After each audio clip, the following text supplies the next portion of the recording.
पत्नी, मेरी तबीयत ठीक नहीं लग रही है। पतिदेव जी बोले, ओहो, पर मैं तो तुम्हारे साथ शॉपिंग पर जाने की सोच रहा था। पत्नी बोली, जानू, मैं तो मजाक कर रही थी। पतिदेव जी बोले, मैं भी मजाक ही कर रहा था। चल उठ के खाना बना फटाफट।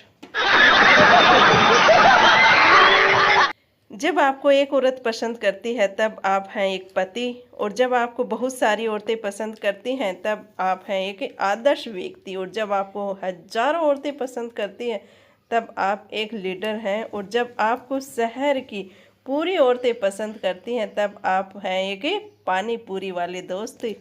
शाबाश बेटा। पतिदेव जी दारू पीकर रात को घर देरी से पहुंचता है तो पत्नी हाथ में झाड़ू लेकर सामने ही खड़ी थी। पतिदेव जी बोले, कितना काम करेगी तू, ला ये झाड़ू मुझे दे दे। रात के 2 बजे हैं, सोना नहीं है क्या? कुछ तो अपना ख्याल कर पगली तू। ये सुनकर बेचारी पत्नी की आंखों में आंसू आ गए। रुको जरा, सबर करो, बोला धक्का बुक्की नहीं करने। एक औरत ने पंडित जी से घर की खुशहाली का उपाय पूछा। पंडित जी बोले, बेटी, पहली रोटी गाय को खिलाया करो और आखिरी रोटी कुत्ते को। औरत बोली, पंडित जी, मैं तो ऐसा ही करती हूँ, पहली रोटी खुद खाती हूँ और आखिरी रोटी अपने पति देव जी को खिलाती हूँ।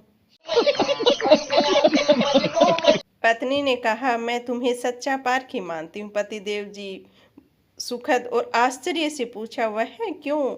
आखिर तुमने मेरे बारे में ऐसी धारणा क्यों बनाई? पत्नी बोली, मेरी ताई जी कहा करती थी कि तुम जैसे गंवार को कोई काठ का उल्लू ही ब्याह के ले जाएगा।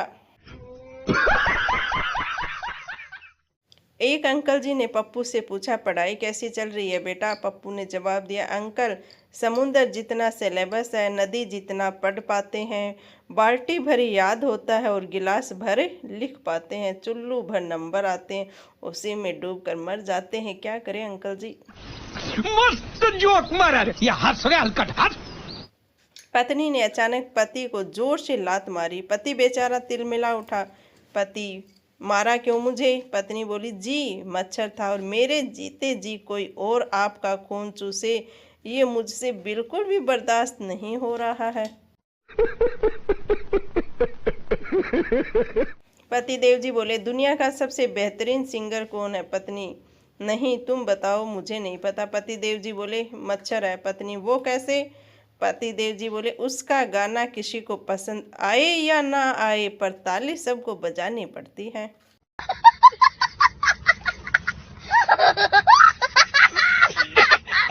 गांव के गवर्नमेंट स्कूल में मास्टरनी जी बहुत ही गहरी नींद में सो रही थी। तभी चेकिंग करने के लिए कलेक्टर साहब आ गए। मास्टरनी जी को सोते हुए पकड़ लिया। बहुत देर तक आवाज़ देने के बाद भी मास्टरनी जी की नींद नहीं खुली तो मास्टरनी जी ने कलेक्टर को देखते ही बोली, तो बच्चों, समझ गए ना, कुंभकर्ण ऐसे ही गहरी नींद में सोता था।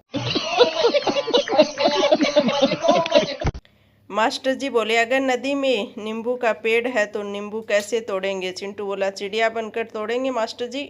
मास्टर जी बोले, नालायक, तुम्हें चिड़िया कौन बनाएगा? चिंटू बोला, वही मास्टर जी, जिसने नदी में नींबू का पेड़ लगाया होगा वही मुझे चिड़िया बनाएगा।